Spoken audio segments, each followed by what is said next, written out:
tayo, sakto kakatapos lang ng misa, diretso agad ng Glorieta. So para sa mga tropa pips natin dyan na nandito, invite nyo na yung mga tito and tita nyo. Naman, noon tayong eSports, noon tayo ng LoL of Legends, doon sa Glorieta. Grabe. Mo to, tournament to, gaming, ganun. Gaming. Again, to give an idea guys, our teams here are fighting for a prize of 100,000 pesos. Kung sino man maging kampiyon dito, yun ang kanilang iuwi ngayong gabi mula sa Globe. Yes, syempre marami na ako nakikita na ng mga kidilets na biglang pumapasok dito kasama yung mga... Libre pala to Libre po to. So yung mga nakasilip dyan sa mid lane natin, you can actually go down here. Mid lane sa talaga. Second floor. You can actually go down here, check it. You can occupy the seats already. Paalisin nyo yung itong mga taga-Butaw Nation na to. Patayuin nyo. Feel free to do that. Okay, are we expecting a long game for this one? This is an elimination round. Ang hirap sabihin kasi it all falls down to the draft. Yeah, cliché na naman. Pero sa first rotation, ano yung tendency nila? Again, ang hindi na gumana sa IPT, it's a clear testament. Hindi naman sa hindi gumana, pero ang risky na mag-rely lang dun sa bottom. Okay. Mag-rely sa Lucian pick. In terms of drafting advantage dito, I think IPT has it. Kasi sila yung nanalo nung game 1. Okay. So that means nag-adjust yung TNC just to beat them. Pero alam na dito ng IPT kung ano yung mga dapat nilang ingatan. Kasi in terms of clutch moments for the side of TNC, yun lang din yung gagamitin nila eh. Ako meron ako na-realize, Amplifier. I-open nila yung Irelia.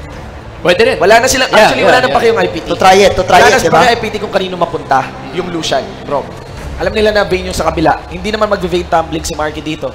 Diba? And again, yung Vayne, malakas talaga si Demon sa Vayne. Pero again, ang Vayne, for every good marksman, relies a good, merong support lagi yan. Bonus pa kay Demon dito, meron pa siyang good jungle. Tapos yun, Irelia para kay Light. Or, lakasan nila lalo. And yung jungle nila, maybe a new one. Or, maybe spear back on Ivern. Or, open Dasaya and Rakan. Pwede rin. Kanina pa natin nakikitang binaba ng Rakan. Oo nga. Sino ba ang nagrarakan? Actually, yan na yung draft. So we'll have to see na lang kung sino yung ibaba nila na. Pero I agree. I think leaving flex picks open para sa sarili niyo is a malaking advantage. Para maiba, diba? I think, yun nga, looking at the previous game, don't rely too much on the Lucian Brom just to carry out the game. So ayun hindi binan yung Irelia. Akala yung first, pero baka sinay ko na naman tayo na pinag-swap lang. Change side din ata siya, it's gonna be blue side IPT. Blue side IPT. So they get yung first pick. First pick yung IPT. They could actually go for first pick Irelia. Yeah. Kasi kanina nanalo yun. Works really well against Riot C. True. Pero ito din yung ginawa nila kanina eh. Binaliktad lang nila. Ito. Option is gone. Sobrang importante sa IPT netong series na to. Bakit? Kasi kapag nagawa nila to at sila ang nanalo dito, they can cement themselves as one of the top dogs ulit. Yeah, of course. Kasi syempre, of course. They've been falling behind Mineski, they've been falling behind TNC Pro Team. Even Archangel. They were actually struggling a lot. Archangel dumating pa. And right now, it's their time to prove na we've made it back to our old selves. Look at that. Lucian. Respect ban para sa TNC. Di lang respect ban yan, lalong pahinain yung IPT. Yan ang gusto nilang gawin. Sino na open? So, well, it's Urgot. They're gonna be denying that to JLC. So, they get a better top lane now. Icarus, which is okay ang Urgot naman. Ang naisip ko na sino yung na-open kasi so far, the past 2 games, same bans lahat eh. Ngayon lang binan si Lucian. I think a jungler was left open. So I think IPT Gragas now have the option. Yun. Gragas is open. A lot of junglers are open. Actually, no jungle bans. Yeah, hindi kasi ang kinaganda Except dito Talia. ang kinaganda dito ng TNC, well may saya pa yung IPT dito. Pero ang kinaganda talaga dito ng TNC. They can actually mas gusto ko i-third pick na lang yung Vayne eh. Hindi naman siguradong kukunin niya ni Marky yung Vayne. Pero ganun talaga kakating-kating ngayon ang TNC. Could have been a better support sana. Ivern. Ang curious ako. So ngayon, very likely marksman na yung susunod dito. I think for the side of IPT, the Rise is an option now. Kasi kanina nung ginamit nila yung Ivern, nag-Rise sila eh. And that's a good combo. It's a good combo. Pero pwede pa yan later. Ngayon kailangan mag-pick ng IPT ng marksman kasi uubusin ng TNC yung susunod na marksman. Tama ba na hindi nirespeto nila IPT side yung Vayne? Sa tingin ko, tatapatan nila. Sa tingin Tatapatan ko, nila. Okay. hindi naman sa di nila nirespeto sa ban. Nirespeto nila, pero kanina kasi talaga yung clear threat. Ang iniisip Hindi ko dapat talaga nila irespeto. Ang iniisip ko dapat irespeto, yung Gragas. Nagtaka nga ako ba't hindi binan yung, Gragas dito. Parehas lang talaga ng IPT. Very interesting. Looking back at it, yung mga champions kanina ng IPT, you wouldn't really want to pick those in front of a Vayne. Wait. Okay. Medyo di ko ito gusto. Teka. Speaking of Vayne, Aring Butters, we going back. We To the going old back to Mayra. the old Mayra. Yeah, you get the Jana. Pero sa totoo lang, di ko ito gusto. You know why? Bakit? Wala pang support yung IPT. They can counter this and Yeah, and this yeah. Jana is a reaction to the Tristana. To the Tristana. Every time na mag-rocket jump dito si Tristana, you'd want to meet that with the Howling Gale. And so far sa meta ng League of Legends, every time that you react, hindi rewarding eh. Kanina, si Ortros yung una nagpakita, yo, Leon na tayo, ako yung agresibo mismo ngayon. Pwede namang maging aggressor dito si Jana, but there might be a chance na magkaroon tayo ng second marksman pa dito para sa TNC. Pero parang Shin yung playstyle kasi ng Jana, hindi ganun ka-aggressive. Kahit Kaya mag-aggressive na nga eh. mag-aggressive Kaya yan, kahit lumipat maiiwasan yung tornado eh. Maiiwasan yung tornado eh. So, focus na naman tayo dito ngayon. Either sa rotation ni Gragas, sa bottom lane, to give Demon again the chance to carry the game. Ang baba ng damage ng bottom lane. Yeah. Yun yung napapansin ko eh. Sa early Ito din yung sa akin na yung Jana din, I don't like it because parang pinili lang nila to just because they have the Vayne and they want the Vayne to thrive. Pero eto, sobrang gandang reaction pick nito. At the same time, if you look at the ADC and the jungler, for the side of IPT, they have the instant gap closers.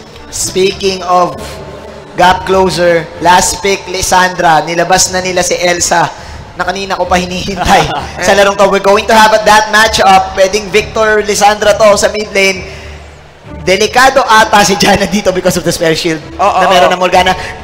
Amplifier, your thoughts on the draft? Wala, sobrang interesting lang niya, no? Kasi Yes. it's a big change, especially from the side ng TNC. Instead of doubling down on yung aggression play style na pinod out nila kanina, they're actually going to kind of copy yung composition ng IPT na protect the AD carry.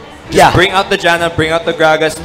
Sobrang daming CC na pwedeng gamitin para lang ma-defend si Demon. And I think that this Game 3 is Vayne's reward for doing so well in Game 2. Parang sinabi ng TNC, Demon, alam mo, sobrang gamit mo ng Game 2. Lahat na nilapit namin, pang defense lang sa'yo, ha? So, parang yun yung nangyari sa draft. Yeah. But I actually like the draft of IPT more this game kasi nakita natin now they're now playing to their lanes. Okay. Sobrang safe and advantageous ng matchup so far in lanes. You have Urgot at mid, which is obviously going to be fine. Victor, so far, wala pa tayong nakikita ng counter matchup dyan kasi sobrang safe din talaga niya. So, I don't know. Very interesting draft. Sige, isang mabilis. Predictions tayo. Sino ang pupunta sa Grand Finals? Mauna ka na, Shin. Yung Jana nung una ang pangit. Yung una ko nakita. Okay. Tapos nagkaroon ng Lissandra sa dulo. Makes a lot of sense now. Pagpasok ni Lissandra, you can have the freedom to reset. Pero kailangang sobrang maging maingat ni Ortros dito dahil baka siya masabugin ng mukha. Kahit yung bottom lane dito. Kahit yung bottom lane dito. Ang ganda din ng draft ng IPT. You know? Pero ang katapat kasi ng Victor sa taas is si JLC na naman. I'm giving a lot of credit for JLC. So, yun yung isang malaking burst kasi ng IPT. Yung mid lane nila, sino yung mid ng IPT dito was... Like Urgot. Medyo matagal, depende pa rin yun. Pero, ayun. Malaki yung role na kailangan na gawin ni Hayes dito. It might be baliktad na hindi na si Ortros yung bibisita kay Hayes. Si Hayes na yung bibisita dito sa may bandang baba. I'm leaning on TNC. TNC, 1. Amplifier. Ako, leaning ako sa IPT. I think ito na. I think ito na yung draft na kailangan nila. Oh, sige. 1-1. Para sa akin dito, I would go with IPT. Kanina yung Lucian, medyo mababa yung range niya for a Vayne. So, this time around, they do have the increasing range on the Tristana. So, I mean, kapag humarap dito si Vayne, there will be a chance on the late game na bigla na lang siya sumabog dito. Additional lang, watch the early game skirmishes. Yeah. Kasi yung Gragas pa rin, nandun pa rin yung Gragas. Watch Demon. Importante. Alright guys, so atin na pong iba to sa ating mga shoutcasters. The vote is 2-1 in favor of IPT. Inyong kunin, Mr. Shisto and Rakhar. And man, what a wild draft right there. Again, IPT going a bit meta, quote unquote, as they say. And TNC sticking with the Demon Vayne here. And Jana, what? Old school. What season is this? Anyway, we'll see if they can make it work though. TNC versus IPT. Game 3, mga kaibigan. We're gonna get in slow and steady. But so far, I think IPT can have a much better time. I think I have to agree with our panelists here. Because, again, there's a reason why they call this meta. There's a reason why they are picked more. Again, IPT with a super push composition, in my opinion. Yeah, ito na nga, isang game na lang, Rockhard, para ma-determine sino sa dalawang team na to ang haharap sa Beneski sa ating grand final right after.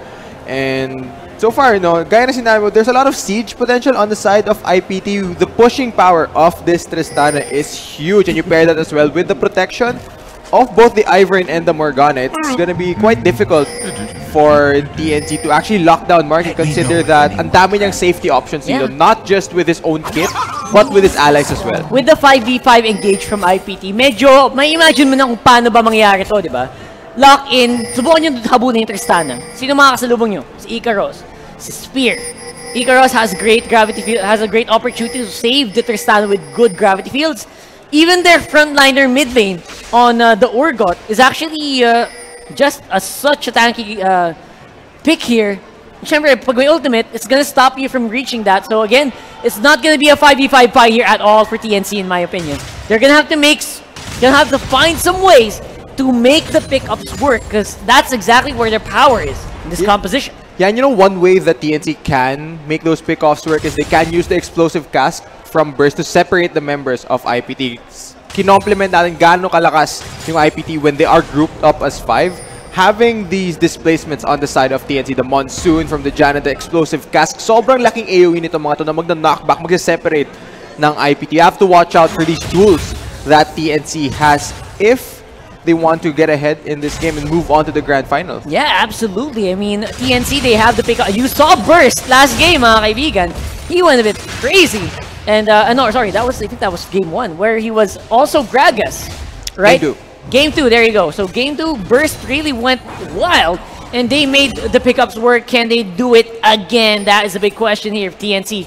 They did just do a bit of a switch up with the top lane, the mid lane support, but man, Vayne on Demon and Gragas on Burst is usually, it's actually the gameplay combo for TNC. Yan, alam mo nakita natin yung ginawa ng TNC nung second game natin. We saw Burst constantly path towards the bot lane of TNC. Try niya talagang i-cam. And he was successful with that, but I feel like it's much more difficult right now because, okay, mabodies lang mo nga sila. Marky can jump away. Meron ding Black Shield. So, it's not the same as Braum Lucian where it's easier to lock them down. And you also have to note, hindi na Leona ang gamit na Arthros dito. It is the Janna, not that heavy of CC. It's more of safety.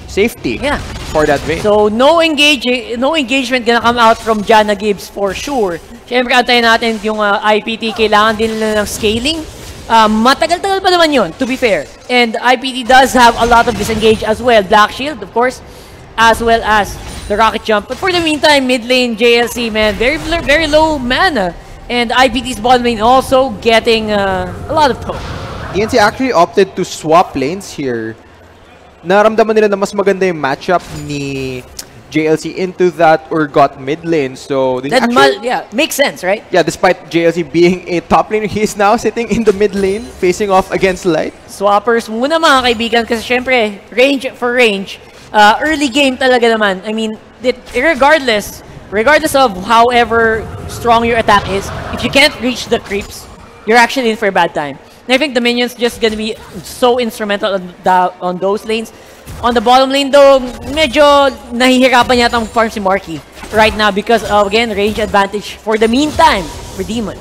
Yeah, and I feel like oppressive as well yung shielding na binabato ni Orthros dito. If you try and go for a trade, malulugi ka lang in terms of what damage you can actually deal to the Vayne since the Janna will be using her shields to mitigate a lot of the damage that Marky can deal. But tignan mo to, nakita natin nung previous game to Rockhard. Si Burst nasa bot lane na naman, naghahanap ng gank. And I think that might happen right now though. Knock up on the Marky, he's ignited, but he's not gonna try to go for a fight. Instead, the Morgana gonna be suffering first blood here. TNC, what a play there. Again, hindi nila nabasa yun. Sino ang nag-bait kanino doon, Rocker? Who baited who? I mean, nauna sa play. Yung I IPT, know. nakita mo si Shadow yung nauna mag-walk up kaso the turnaround from TNC. Ooh, speaking of turnaround here, IPT gonna be met once more by Burst.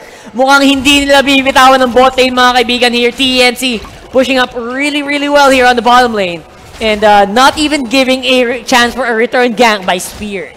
Harangan na ni Burst. Babantayan na naman niya. Siya yung magiging ward na gumagalaw dito para kay Demon. Babantayan lang talaga nila tong Vayne na to because that has been what's been working out for TNC. It gave them success in the previous game. They're trying to imitate it right now. Exactly. Who's your daddy? Babing baby! Ang bottom lane ng TNC for the meantime. Of course, yung top lane naman ng both TNC and IPT just trying to win out on the farm game. Of course, we know the top lane Victor usually is tankier than you would expect from the mid lane Victor variety. For the meantime though, Hayes, let me try to trade up here a bit. Of course, low mana na din naman si Icarus here on the top lane. It'll be a big question of who engages on who first. Yo, speaking of engages, that's just an ultimate. I feel like to shove the wave in I para think so makapag-recall ng maayos si Icarus dito to ensure that the lane pushes in towards his. Just gonna go for the recall. I wonder what build path Icarus decides to go towards. Kasi normally into tank matchups, the Victor would buy a Iceborne Gauntlet, but this is a Lissandra, so you would expect something else. Maybe more burst, right? I mean, Iceborne Gauntlet won't necessarily do a lot against the Lissandra, so maybe something more of a burst. But of course, I don't think yun ang iniisip ni Icarus right now. Wala siyang pake kung Lissandra ka din niya. Ang iniisip niya right now is to what's gonna happen later sa mga mid-lane clashes when the ganks actually happen. So he might still start gearing towards the tankier members of TNC here. We're gonna have to wait and see though, because right now the goal here for IPT is just to get Marky in a good position again, right? Which is the usual goal for this comp. And right now they did draft towards that as well, getting Spear onto a supportive jungler as this Ivern. As well as getting light on the tank once more. And sabi naman ni Mr. Amplifier, try not to give light into a very low skill cap hero. I think he does succeed well when he goes on assassins, when he goes on burst mages, who needs a lot of movement. But Amplifier feels like it's wasted. Heroes like this are wasted on light. Yeah, you wouldn't classify Urgot as either a mage or a burst assassin. Yes. He's neither of those. Yeah, absolutely. And he's mostly, meat shield for the IPT squad. For the meantime, though, Hayes gonna make a very aggressive play. Ice Prison into that very out of place Victor here. Gonna get taken out by the Scion Lissandra combo. Works out well for the red side squad. For the meantime, though, bottom lane gonna get duel down here. All over the map. He goes in for the body slam. Only gets some more gather, but I think that is still very much worth there for TNC. More pressure on the bottom side means a smiling demon there for TNC. Yeah, unfortunately dun, para sa IPT, Shadow could only select one target to put the black shield on. I feel like they could have coordinated better. Put the black shield on himself and then have Marky jump away. But Cue the Titanic music. Of course, for the meantime though, top lane, Hayes naman ang magiging target here. Spear, syempre wala naman masyadong backup. Gonna force Daisy to commit the chase onto Hayes. Of course, because of that, TNC gonna get the first elemental Drake of the game. That's gonna be the Infernal. Adds an additional layer of attack damage and AP to the team of TNC. Yeah, and you know, Rocker, it's actually very surprising that TNC were able to make cross-map plays on both halves of the map. Normally, when you commit a member to one side, you would have to give up something else on the opposite half. But man, grabe yung coordination dun ng TNC. Scion ganks top lane, Gragas ganks bot lane, both successful. Big win TNC. Yeah, you gotta imagine the comms that went around on that one in the middle of this team where they were actually doing the cross map. I mean, if you're commanding the bottom side of the map as well as the top lane, and if they happen simultaneously, it does work out well for you. But again, it takes a high level of communication and trust for your team for that to work. Yeah, and it's also something that most teams don't expect. Yung cross map lane na ganun kaganda yung synchronization. Synchronized, yes. Exactly. For the meantime though, I think IPT will be relegated to just, again, trying to play as safe as they can with TNC, with incurring a very small but, a very good lead considering their composition. For the meantime, I think I would want IPT to make a bit of a riskier play maybe. because the bottom lane needs a lot more love here. And I think Spear is positioned properly. Maybe just more commitment here. Yeah, and it's actually kind of funny that as you mentioned, IPT trying to go for a bit more safety here. Both side lanes are actually pushing up in their favor. The Victor is pushing the Lysandra in. Tristana basically auto-shoves the lane with the passive from her E. So, kailangan mag-ingat dito, especially with the threat of both Burst and JLC immediately roaming to these side lanes. And you gotta give TNC a lot of commendment here as well, because right now, commendment, what? So for the meantime, again, TNC, I like what they're doing. They're making the Vayne play work once more, which we know isn't really pro play approved, quote unquote, as of a lot of the international scene agrees. Very, very situational yung Vayne. You only usually pick it when you're out of like the big marksmen like Saya, like Kaisa, which was the case earlier. But so far, TNC making it work again, pressuring the other sides of the map as well. I think that's very instrumental in getting this red team on the proper place here. Speaking of proper place though, oh man, this Victor again caught out of surprise here by TNC. Gets a kill there, but of course, oh my god, how do you actually balance that out? That worked out so well. That could have been an easy kill, but the stopwatch, that I did not expect that at all. Wow. Hindi natin napansin yung stopwatch sa inventory I did not. but we both expected him to die. Because of the tower, man. But teamwork is so on point there. Hashtag calculated, mga kaibigan here for TNC. Nakakatakot yun. Mag-ult yung Sion galing sa direction ng base mo, hindi galing sa base ng kalaban. Grabe yung flank. JLC. The driving skills, man. Pang Tokyo Drift, ika nga nila. For the meantime, IPT, again, trying to reposition, take control of the map as it is. Because right now, I mean, they did suffer a loss there. I mean, it's not that big, but it is the step in the right direction for this team. And if they keep doing plays like that over and over again, I think they're just gonna get ahead on top of this one. Don't forget, mga kaibigan, 1-1 na. Ang matalo dito, uuwi. Then the mananalo will be facing against Mineski in the grand finals. Oh. And so far, IBD, I have to mention this again because they have been playing since this morning, non-stop, best of 3 for a 3-game series against their competitors, and this is just gonna be, this must be so tiring for them. Do they have anything left in the tank? Yun nga yung tanong. Right now, it looks like they don't, but I still have faith in IPT, of course. They did set up this comp to work for Marky. He does have his first item completed, that Storm Razor. Pero tignan mo yung damage. Yeah, jeez, that poke. When you're buffed up by, I think this is Eye of the Storm, right? Shield called. Yeah, when you're buffed up with that, you have so much AD. It looks like that's gonna have to be a pause here. Marky bursted down, man! Ano ba, tigo 1 hit 2 ito lang nangyayari dito, mga kaibigan ah. Of course, stopwatch gonna be forced by onto Shadow, but I don't think that's gonna save you anytime soon. Of course, another kill going over to Demon. Another one going over to that Bane, and yeah, that's all the kills going to the right member here, and that's gonna be another tower here for TNC. Shelly gonna give a bit of an assist here. Clears out that turret. Yeah, once again, double kill na naman para dito kay Demon on this Vayne. I feel like TNC can get even more gold in their pockets. The Rift Herald still very, very healthy. There's no members of the Imperium Pro team. They are not setting up properly right now. Teleport there by the Urgot on the backside of this map. Ivern trying to go to the front. Gonna be shoving out Daisy there. And the rest of TNC just facing up Light. Light, sobrang lambot. What the heck happened to the mid lane temp? Right now, Zonius is gonna be blocked in, but it doesn't even need the Vayne. Sion doing the work for them. And Spear gonna be hunting down JLC, but looks like they will be the ones doing the kills right now. Marky in a very bad position, Mike. Oh man, the double kill for Janna of all people. It's like the kills are just going in the favor of TNC right now. Oh man, Ikaros is in, just out of place right now. And TNC, I think this is just game, ladies and gents. Yeah, it's already 12-1 is the kill score. TNC can push forward even more, but the death timers are still super short. Jeez. Man, from 1K to 6K gold lead real quick, mga kaibigan. And wala pang 15 minutes yung game, Rocker. That was such a long fight. Man, you can't even surrender at this point, so Jesus. Man, TNC, they are doing phenomenal work against IPT again. I still have faith in the IPT squad. I mean, get this Tristana into a late game state. If they can drag this on to 25 minutes, could be a different story for this blue side squad. But so far, TNC looks like hindi nila papaabuti ng ganun.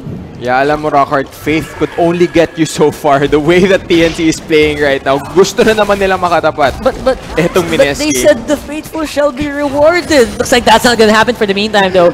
Looks like TNC is pushing the tempo.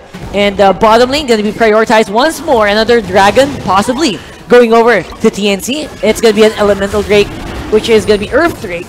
And that's gonna add more damage to turrets and to Baron or Dragon. Again, it's gonna bolster TNC's power a lot in taking those main objectives here for this game. Yeah, grabe yung pacing ng game na to, no, Rocker. Kanina, it was very, very passive. And then suddenly, the past 5 minutes of this game, very action-packed. Constant fighting on both teams. And it's been TNC coming out on top. They've built themselves a massive gold lead for this stage of the game. This is exactly where they want to put their vein. But yeah, normally, you don't see this early into a match, but TNC just outperforming Imperium Pro Team. Yeah, right now Burst, medyo ward lang muna against Shadow. Again, yung sinasabi nating high risk, high reward dapat na play from TNC is just starting to look standard. The way they are playing around this vein pick, around the map, and just providing so much ganks from Burst. It's not even scary right now. Hayes goes for the engagement on the Marky, though. Marky gets eliminated right out the bat, as well as Shadow. That's going to be so bad here for IPT. TNC going for the full throttle push in the mid lane. And I think they're just in the wrong position. They don't have enough damage to deal with this. I think IPT will attempt, though, just try to clear out the waves. Right now, though, even the Lissandra pick, which has been doubted, I think, by the rest of our analyst desk, is doing wonders for the TNC squad. Yeah, and you see that engage by Hayes in the mid lane. It almost looked way too easy. Despite having the Black Shield, the magic damage from the Lissandra instantly tears through that spell immunity. Wala halos magawa si Mark, and he can't opt to buy a QSS to get away from this crowd control. Kasi kailangan mo gamit. You need to be the damage dealer. So Marky cannot afford to go defensive at this point. And if you don't, man, you just get deleted. Despite the Black Shield advantage that you should have, the Black Shield just evaporates from one skill of the Lissandra. Yeah, and TNC rinse and repeat lang ang gagawin nila the moment they have their cooldowns available, whether it be the engage from Hayes, the body slams from Burst, or the charge in by JLC. You know they want to pull the trigger. Alam nilang lamang sila. They are super confident right now. TNC can basically take anything they want off the map. Absolutely. So even Shadow can't really assist after the Black Shield because he doesn't even have the Zonias at this point. It's going to be so difficult to make any sort of play work for them, and now they're just trying to be as defensive as possible. Get light tanky enough to withstand some of the, the initial burst, and they maybe, just maybe, IPT might crawl out of this one, but as time is progressing, TNC is making that harder and harder to do. Palit ng palit yung maybe na yan, Rocker. It's quite unfortunate. I'm still trying to wait for TNC, IPT to make a big play, to make a comeback play here, but the gap, the hole for them to go through, the hoops are slowly shrinking and shrinking. Saan nila kukunin yung miracle play na yun? Yan nga eh. Maybe isang magandang dark binding into Demon. Kung nag-ward pala si Jana, no? Maybe that's one window they could have, but so far TNC becoming such a cohesive team right now. And it's hard to find a gap in this armor. Hindi hinahayaan ng TNC na mag-group up itong IPT right now, and so Arthur's just gonna go for a quick reset here. Kukuha lang ng items. Kuha na rin ng wards. Baron will be spawning within the next minute.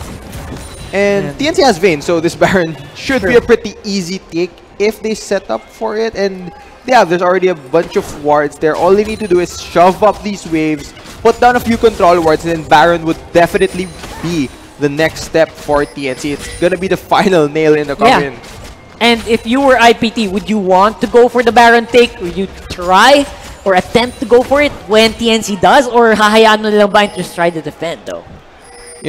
Even if IPT knows that they have to do something dun sa Baron, the resources that they have, it's just not possible. Yeah, for the meantime, resources gonna be spent onto getting light down. Just like that. Wala man lang gas-gas from the TNC squad. They go for the dive-in. Demon in the front line. Ikaros in in front, trying to tank it up as much as he can. IPT trying and doing their best, but not succeeding right now. Burst takes out Ikaros.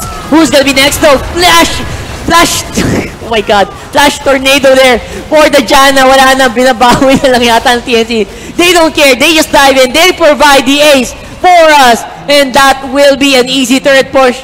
I think this is gonna be an easy Baron take here for TNC. The rest of the minions going in, flooding in on the top lane as the red team does the work on the Baron. Yeah, alam mo, you'd expect TNC to go for the turrets there, but since it's very early into the game, ang ikli pa nung death timer dito, Rockhard, so TNC just gonna settle for this free Baron. I don't think IPT can steal this. No way. I mean, Urgat's gonna try, Light's gonna try, but if he steals this, I swear. Pang-worlds yun, man. Oh man, that's gonna be it, I think. Light just cannot secure it at all. Gives away his life there for the Baron take, and that's gonna be an easy Baron again for the red side squad. TNC 20 to 2 on the kill score. Alam mo, nag-miss pa ng smite si Burst dun. That's funny, yeah. I was like, is this machine gun from Urgot really gonna take it? And I just thought, nah, not gonna happen there. Again, TNC very confident this time around, but they still have to close the game. Nail in the coffin, again, nakapwesto na lahat. Isa na lang yung pupukpukin mong pako dyan. So, yeah, sino ang pupukpok? Sino ang pupukpok? Sino sa TNC ang pupukpok? I think, man, Demon is just having the time of his life. Kita mo kanina, dumadive in na lang. Puma-flash in na lang siya in the start of the fight. He doesn't really care. So much trust here. Right now, Hayes gonna lock in Marky once more. Demon is legendary. Deleted as well is gonna be Shadow. Demon tumbles into the base, and I think that's gonna be it, ladies and gents. Quadra kill. Will this be the Penta? Will he live up to his name? Light is gonna try to make a run for it, but he will get out.